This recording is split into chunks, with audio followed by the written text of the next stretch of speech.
ξεκίνησε όλο αυτό? Τότε που πέθανες. Και τότε που πέθανες εσύ? Εφτά άνθρωποι μπορούν να ζήσουν μέσα από τη δωρεά οργάνων ενός ατόμου που ήδη είναι νεκρό από εγκεφαλικό θάνατο. Η οικογένεια αποτελεί βασικό στοιχείο της αλυσίδας της ζωής, μιας και πρέπει να συνενέσει ώστε να προχωρήσει η διαδικασία της δωρεάς. Σήμερα μιλάμε με δύο οικογένειες που έδωσαν τα όργανα των παιδιών τους και άλλα πλάσματα ζουν μέσα από αυτά.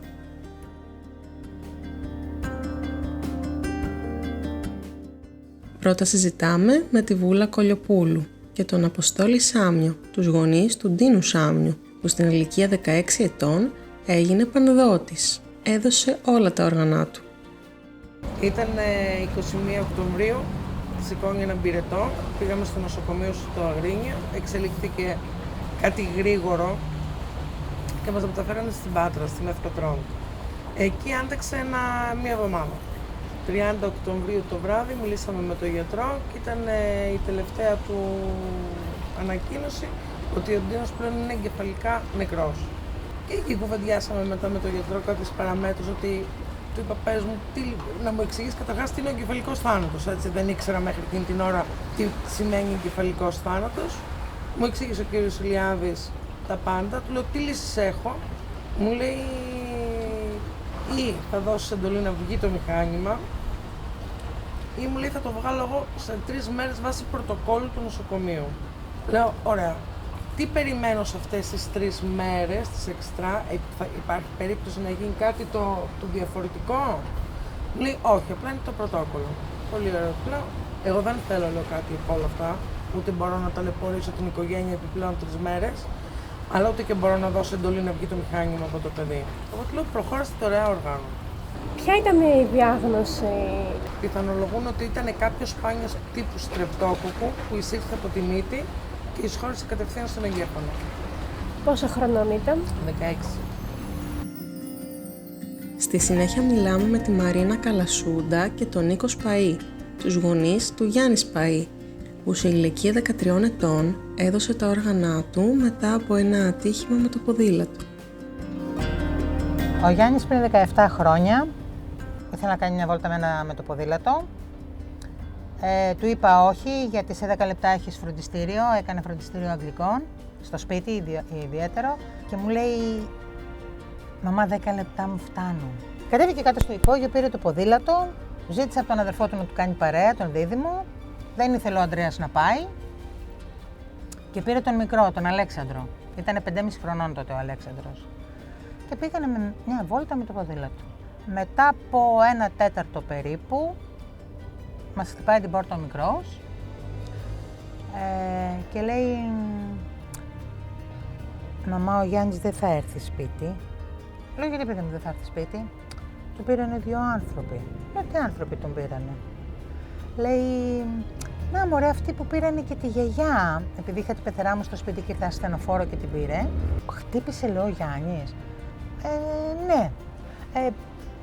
Έφυγε ο Νίκος κατευθείαν να πάει, γιατί ξέραμε που κάνει ποδήλατο, ήταν ένας χωματόδρομος πάνω από το σπίτι μας. Περιμένω 5-10 λεπτά, δεν έχει γυρίσει ο Νίκος και παίρνω τηλέφωνο το νοσοκομείο Αγρινίου. Αργούνε να το σηκώσουν και το σηκώνει μια κυρία και λέει «Πείτε μου γρήγορα, περιμένουμε ένα σοβαρό περιστατικό με ποδήλατο από τα Κοκκινοπήλια, εκεί που μένουμε». Και μου έπεσε το ακουστικό.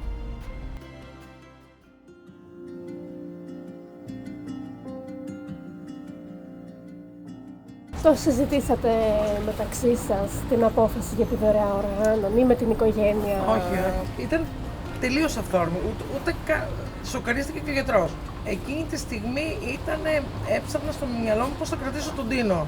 Πώς θα τον κρατήσω στη ζωή, πώς θα μείνει εδώ. Είναι πολύ σημαντικό που πήρες αυτή την απόφαση τόσο γρήγορα.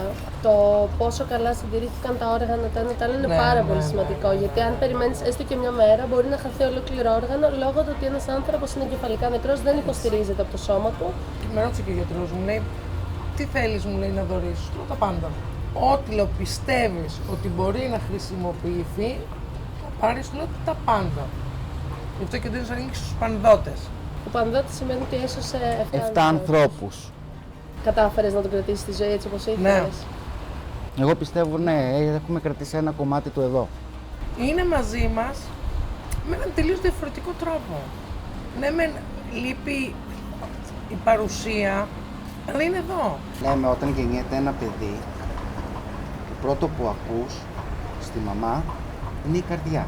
Δεν ξέρεις τι είναι μέσα, σαν φυσικό σώμα υπάρχει. Δεν το βλέπεις ολοκληρωμένο και στην εικόνα που είναι στη μήτρα μέσα το παιδί, εντάξει. Κρατήσαμε κάτι από το σώμα του. Τι είναι αυτό που κράτησα? Την καρδιά του. Ποιο άκουσα πρώτα να χτυπάει? Η καρδιά του, τους παλμούς. Γιατί να μην χτυπάει και σε έναν άλλον συνάνθρωπό μου? Θα μπορούσα να είμαι και εγώ στη θέση του λύτρου ή του δότη. Που δεν το σκέφτομαι σε καμία περίπτωση να μην γίνω ποτέ δότης. Λόγω του παιδιού μου θα γίνω δότης. Η γη θα πάει εκεί που θα πάει. Έτσι. Θα πάρει το δρόμο της, θα πάει και όλα τα υπόλοιπα είναι άχρηστα στον άλλο κόσμο. Το παλτό έφυγε. Κάποια άλλα όμως πράγματα ζουνε. Τι ζουνε? Τα όργανα του που δίνανε ζωή. Όταν κατάλαβα βέβαια ότι δεν έχεις επιστροφή από τον εγκεφαλικό θάνατο, γιατί είναι το μανιτάρι, είναι ο σκληρός ας πούμε του εγκεφάλου που δίνει κάποιες λειτουργίες. Της κίνησης, της αναπνοής, τελειώσανε, τέλος. Κοιτάς να σώσεις ό,τι υπάρχει μέσα στο σκληρό. Τι υπάρχει μέσα στο σκληρό? Η καρδιά του, οι πνεύμονες, τα νεφρά. Και δεν το έχω μετανιώσει ούτε ένα δευτερόλεπτο. Ναι, έκανα μια σωστή κίνηση. Να σώσω 7 ανθρώπους. Είναι μεγάλο πράγμα σήμερα να βλέπεις έναν άνθρωπο και μπορεί να τον συναντήσει στη ζωή σου και να μην τον συναντήσει ποτέ και να σου πει, ξέρεις, εγώ κρατάω την καρδιά του παιδιού σου, τους πνεύμονες του παιδιού σου. Πότε πέθανε ο Ντίνος? Το 21, 1η 11 του 21. Παγκόσμια ημέρα δωρεάς οργάνων, έτσι. Ο σκοπός του πάνω στη γη ήταν αυτός. Ήρθε με αυτή την αποστολή. Η Μαρίνα και ο Νίκος μας εξιστορούν τι έγινε στο νοσοκομείο και συζητάμε για την ανακοίνωση του εγκεφαλικού θανάτου. Ο Νίκος είχε ήδη φτάσει στο νοσοκομείο, γιατί όπως πήγε εκεί με το μηχανάκι συνέχισε το δρόμο για το νοσοκομείο, γιατί είδε, είναι πρώην αστυνομικός στην τροχέα. Βγαίνει έξω και μου λέει η γυναίκα, παρεθάρα, το παιδί μας δεν είναι καλά. Από εκεί ξεκίνησε ο αγώνας μετά. Να πάμε με ασθενοφόρο, το διασωλήνωσαν, πήγαμε Πάτρα, δεν το δέχτηκαν και πήγαμε Αγλαία Κυριακού, όπου έμεινε 8 μέρες στην εντατική και τελικά κατέληξε. Τι εννοείται ότι δεν το δέχτηκαν στην Πάτρα? Ήτανε πολύ σοβαρά, ήταν πολύ σοβαρό το τροχαίο. Ήταν πολύ σοβαρή η κατάσταση. Το πιο σημαντικό δεν ήταν η σοβαρή κατάσταση, το πιο σημαντικό ήταν τότε η Πάτρα δυστυχώς δεν είχε καν εντατική. Ακριβώς.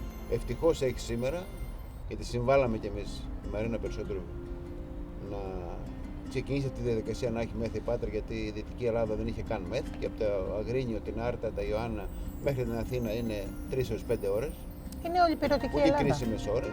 Περιμέναμε 2-3 μέρες, μας είπαν ότι είναι σταθερός και αν συνεχίσει έτσι και απόψε, ημέρα Πέμπτη, την Παρασκευή θα μπούμε στη διαδικασία να τον ξυπνήσουμε. Το βράδυ ο Γιάννης ανεβοκατέβαζε πίεση στον εγκέφαλο. Οπότε την Παρασκευή το πρωί μας είπαν ότι μας έκανε κόλπα ο γιος σας απόψε, λέει.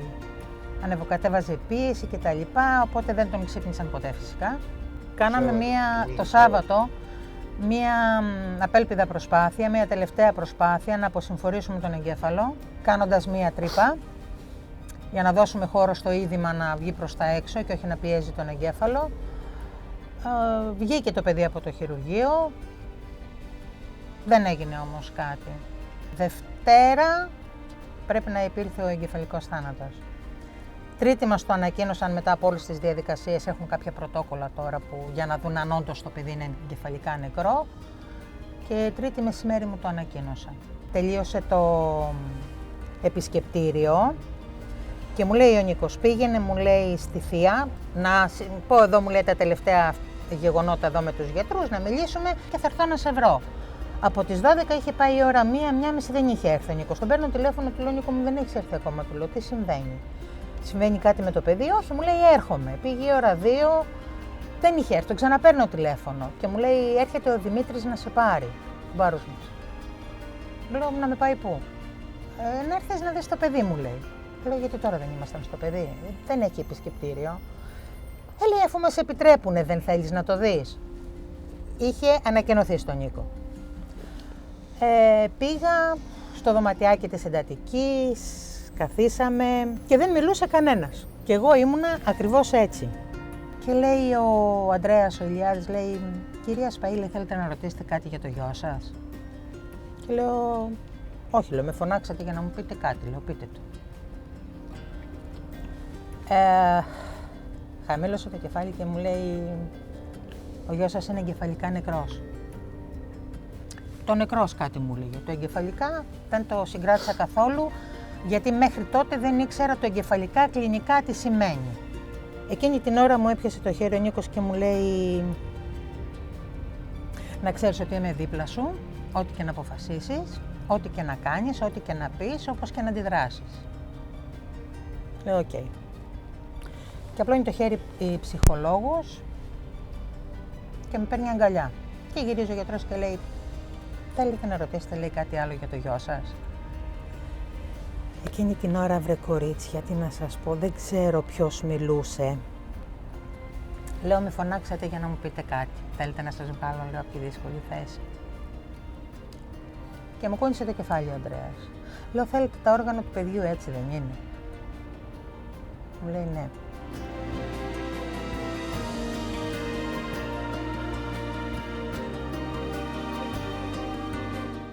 Τι τύπος ήταν ο Γιάννης? Ήτανε πολύ εξωστρεφής, πολύ δοτικός, το απέδειξε και με αυτό που έκανε, γιατί σίγουρα ήταν δική του θέληση για να φτάσω εγώ σε αυτό το σημείο εκείνη τη στιγμή που μου ανακοινώνονταν ότι είναι εγκεφαλικά νεκρός, να βρω το κουράγιο να πω αυτή την κουβέντα. Πολύ γελαστό παιδί, πολύ κοινωνικό, στο σχολείο του, πειραχτήρι. Τι τυπάκι ήταν? Ήταν ένα παιδί μέσα σε όλα. Ήταν ένα 90 κιλά, ήταν γυμνασμένος, ήτανε μέσα σε όλα. Ήταν ένα παιδί 16 χρονών. Ήταν πάρα πολύ δοτικό παιδί και είμαι πολύ χαρούμενος που τον πήρα αγκαλιά, έστω για 15 χρόνια. Το παρατσούκλι του ήταν ο αγαθός γίγαντας. Το έβλεπες ένα παιδί 90 και έλεγες μετά, αλλά ήτανε ούτε μυρμήγκι να πατήσεις στον δρόμο. Ήταν ένα παιδί που έδωσε πολλά και εν ζωή και μετά θάνατον. Πέρναγα από το σχολείο, οπότε δεν είχα δώσει ένα μήνυμα που πήρα από τους συμμαθητές, μάλλον από όλο το σχολείο, μικρέ μας γίγαντα ζεις. Δεν είχε πέσει ποτέ και ήταν σε ένα τείχο, ρε παιδιά. Σε όλα τα σχολεία που πέρασε είναι γραμμένο το Ντίνο Μάγκα ανάμεσα μας πάντα. Σε όλα τα σχολεία που πέρασε. Και γράφει, μικρέ μας γίγαντα ζεις. Εγώ ξέρεις πώς αισθάνθηκα. Ότι ναι, ζει. Για μένα ζει. Τι σας έμαθε ο Ντίνος? Πολλά. Όλα αυτά τα χρόνια που ήταν εδώ και με το πώς έφυγε. Εμένα μου δίδαξε αγάπη. Τι πάει να πει πραγματική αγάπη. Προς τον συνάνθρωπο. Ο Ντίνος αγαπούσε πραγματικά. Να μην αδιαφορώ για τον συνάνθρωπο, αυτό μου μάθε. Και η δωρεά είναι η ύψιστη προσφορά αγάπης προς τον συνάνθρωπο, πιστεύω, έτσι. Ναι. Γιατί έφυγε ο άνθρωπός σου, οποιοδήποτε είναι αυτός. Δεν θα του χρειαστεί κάτι εκεί που πάει. Και μετά από αυτό, νομίζω ότι πλέον είναι εγωιστικό να το πάρεις τα όργανα σου μαζί σου. Πού θα σου χρειαστούν? Ναι. Ο Θεός σου έδωσε την ψυχή για να ζήσεις. Ότι οι υπόλοιποι δεν σου χρειάζονται εκεί. Κοίτα να έχεις καθαρή την ψυχή σου και στα υπόλοιπα πίσω.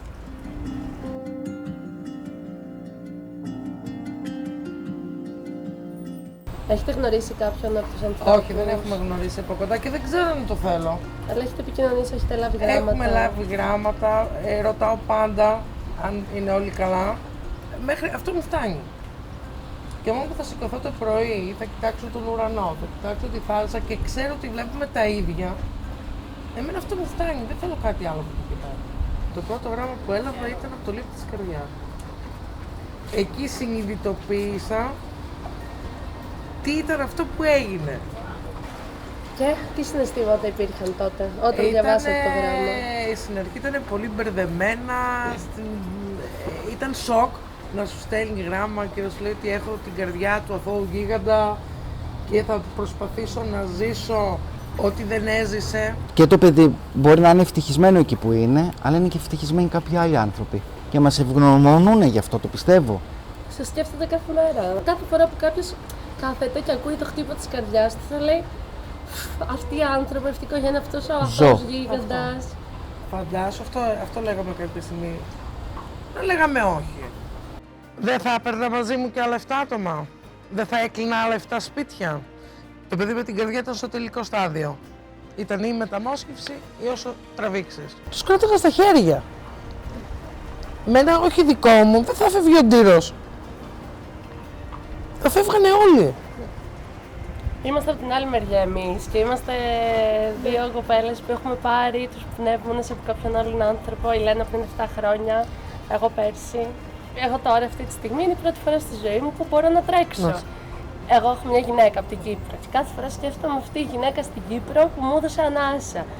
Και αντίστοιχα για τον Τίνο υπάρχει ένας άνθρωπος. Υπάρχει, ο οποίος μου έστειλε, ο άνθρωπος που πήρε τους πνεύμονες, μου στείλανε, όχι ο ίδιος, μου έστειλαν τα παιδιά του. Άρα εγώ σαν Γιατί είναι μεγάλος. Εγώ σαν γύπτης, όπως μου το θέτεις, είναι οξυγόνο ζωής αυτό που Εννοείται, την ανάσα μου έδωσε πρώτη φορά στη ζωή Βέβαια. μου. Ο Ντίνος έδωσε την ανάσα του σε κάποιον Μα άνθρωπο.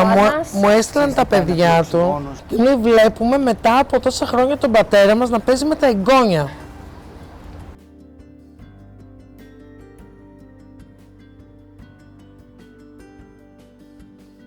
Δεν ήξερα καν τι σημαίνει μεταμόσχευση, δωρεά οργάνων, τίποτα.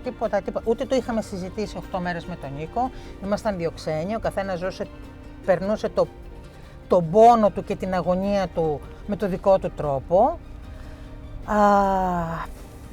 Οπότε λέω πάρτε ό,τι μπορείτε, λέω χέρια, πόδια, ό,τι θέλετε, λέω πάρτε τα, λέω αρκεί να ζήσουν άλλοι άνθρωποι. Νίκο, εσύ όταν σου είπαν ότι είναι κεφαλικά νεκρός, πριν καν φτάσει η Μαρίνα στο είπαν, οπότε τι έγινε? Όντως έτσι έγινε. Το μόνο που είπε στο γιατρό ότι δεν μπορώ να πάρω μια απόφαση μόνος μου, πρέπει να περιμένω τη Μαρίνα. Σκέψεις? Οι σκέψεις είναι πολύ πιο μετά που πραγματικά αυτή που κάπου που ήρθε η απόφαση θεωρώ ότι ήταν πάρα πολύ σημαντική και χαίρομαι που την πήραμε. Σκέψεις... Δηλαδή θα ήταν πολύ πιο άσχημες οι σκέψεις αν μπορούσα να έχω τη γνώση τη σημερινή και να μην είχαμε κάνει αυτό που κάναμε. Δηλαδή σήμερα δεν ξέρω αν είναι σωστή λέξη, είμαι χαρούμενος που πήραμε τα μάτια. Και αυτοί που μας είδαν με στραβό μάτι, μόνο αυτό έχω να τους πω. Θεωρούμε σε πολλά πράγματα ότι είμαστε στην αντίπερη όχθη, αλλά πολύ σύντομα μπορούμε να βρεθούμε στην απέναντι όχθη.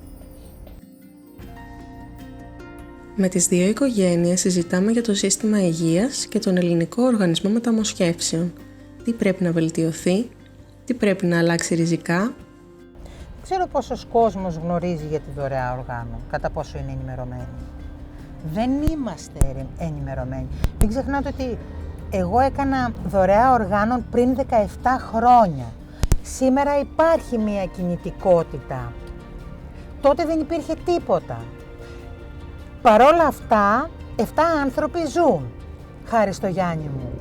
Για τους συγγενείς του δότη δεν είναι εύκολο. Εκεί πρέπει να έρθει η πολιτεία, οι γιατροί οι ίδιοι, το προσωπικό, κάποιος ειδήμων να βοηθήσει αυτή την κατάσταση. Πρέπει να είναι κοντά στον συγγενή, ούτως ώστε εάν συμβεί το μοιραίο, να έχει έρθει κοντά ο συγγενής με τον άνθρωπο που θα μπορέσει και θα ξέρει να του πει για τη δωρεά.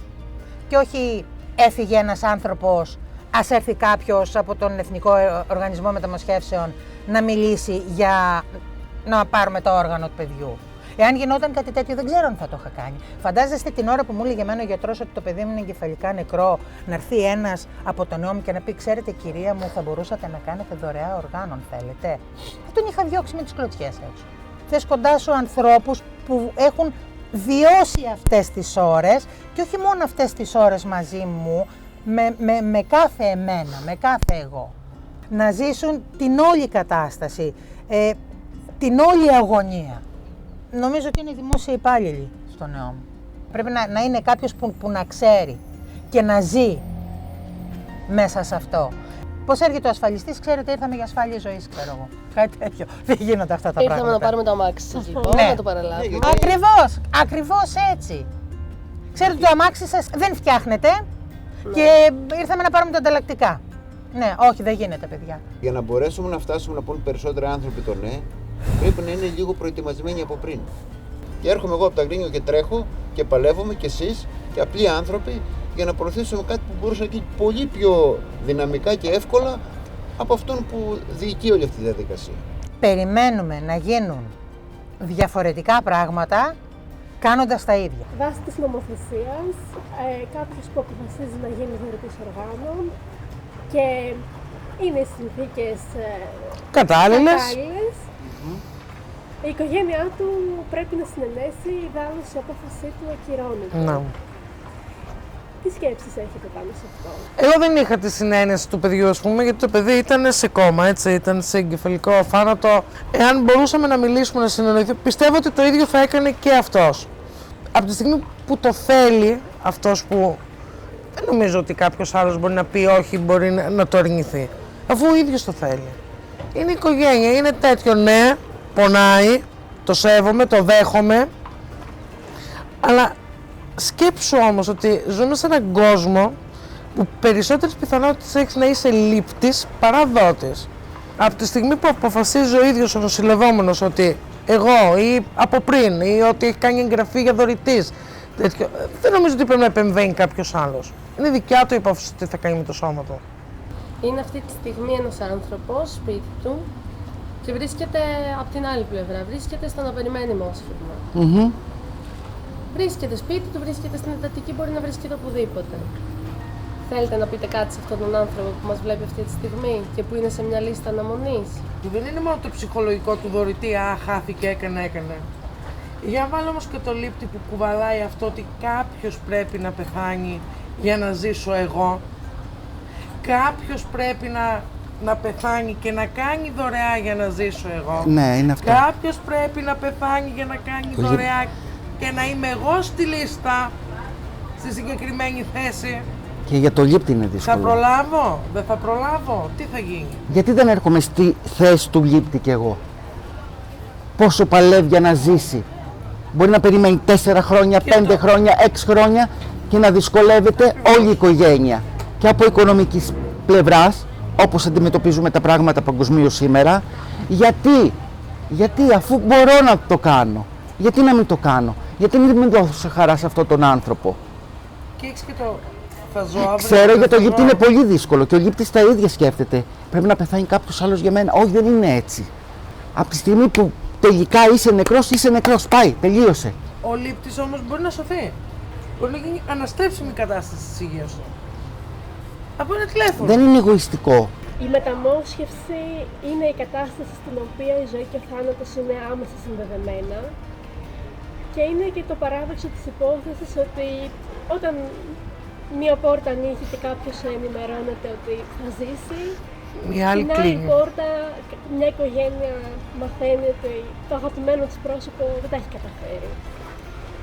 Και είναι η δωρεά οργάνων ο συγκινητικός κρίκος που το κάνει αυτό όλο να ακούγεται ελπιδοφόρο και χαρούμενο και να συνεχίζεται ο κύκλος της ζωής, να μην υπάρχει παύση. Δεν το κάνει να ακούγεται, είναι. Και όσο περίεργο και αν ακούγεται αυτό που θα πω, είναι μεγάλη παρηγοριά. Και όμως μετά που περάσαν οι μέρες που σκεφτόμουν να βλέπει, αναπνέει, χτυπάει η καρδιά, κάνει τα νεφρά, το ένα το άλλο, ξεκίνησαν να έρχονται τα γράμματα. Εκεί σιγά σιγά, σηκωθήκαμε. Είναι κάποιος που μας βλέπει αυτή τη στιγμή, ο οποίος βρίσκεται σε λίστα που περιμένει για μόσχευμα. Τι θα λέγατε σε αυτόν τον άνθρωπο?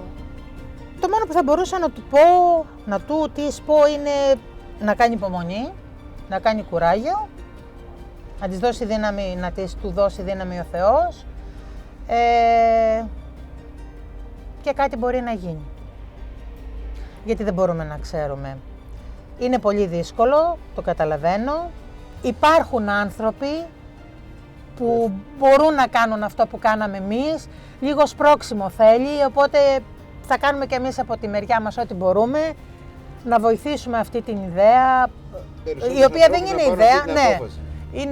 Είναι δώρο ζωής, παιδιά, δεν είναι απλά μια ιδέα η δωρεά οργάνων, είναι δώρο ζωής. Το λέει και η λέξη, δωρεά. Είναι ένας άνθρωπος λοιπόν που μας βλέπει, ο οποίος βρίσκεται ένας δικός του άνθρωπος εγκεφαλικά νεκρός στην ΜΕΘ και έχει ερωτηθεί αν θα δωρήσουν τα όργανα. Τι λέτε σε αυτόν τον άνθρωπο που έχει να περάσει στη δίπλα πόρτα ότι ο δικός του άνθρωπος που είναι στη ΜΕΘ θα μπορούσε να είναι σε μια κατάσταση τέτοια που εάν βρισκόταν ένα όργανο θα ζούσε. Αυτό να σκεφτεί, τίποτα άλλο. Δεν είναι εύκολο, το έχω κάνει όμως και το λέω, δεν μιλάω εκ του ασφαλούς, αλλά πήγαινε στη δίπλα πόρτα εάν σου δοθεί αυτή η ευκαιρία, εάν έχει έρθει αυτή η πρόταση στο μυαλό σου, πάρε το χρόνο σου, γι' αυτό λέω ότι εκεί χρειάζεται το σποράκι. Ωραία, το παιδί μου, ο αδερφός μου, η μάνα μου, ο πατέρας μου, ο άντρας μου είναι εγκεφαλικά νεκρός και μου προτάθηκε αυτό.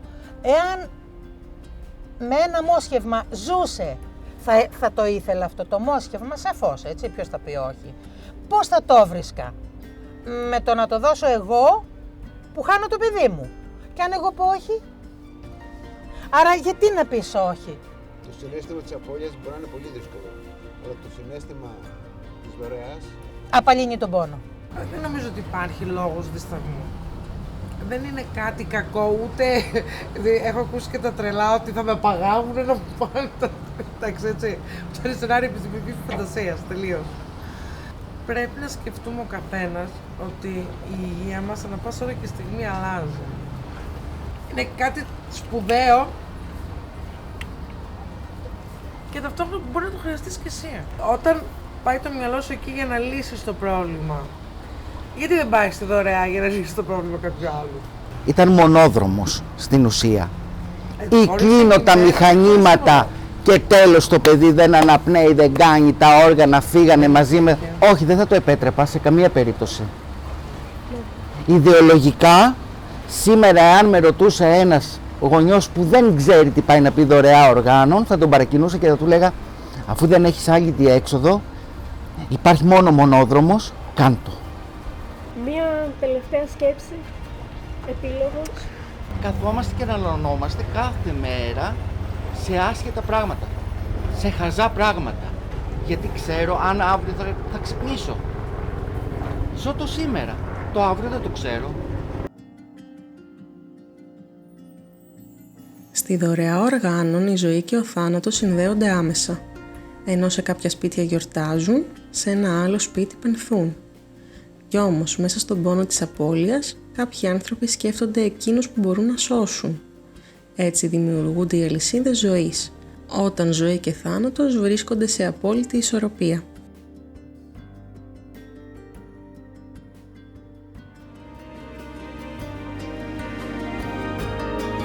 Πρωταγωνιστούν Μαρίνα Καλασούντα, Νικόλαος Παΐς, Βούλα Καλλιοπούλου και Αποστόλης Χιάμος. Παραγωγή για παρουσίαση Αναστασία Τασούλα και Ελένα Πολυχρόνη. Κινηματογράφηση Αλεξάνδρα Σεβαστάκη και Τζέννη Σταυροπούλου. Μοντάζ και μουσική επιμέλεια Χρυσάνθη Χριστάκη. Υποτιτλισμός και μεταγλώτηση Νόνη Χριστοδουλόπουλου, Κωνσταντίνος Φυσέκης. Μέσω της Be Visible Be You υπό τη συγχρηματοδότηση του Ευρωπαϊκού Σώματος Αλληλεγγύης.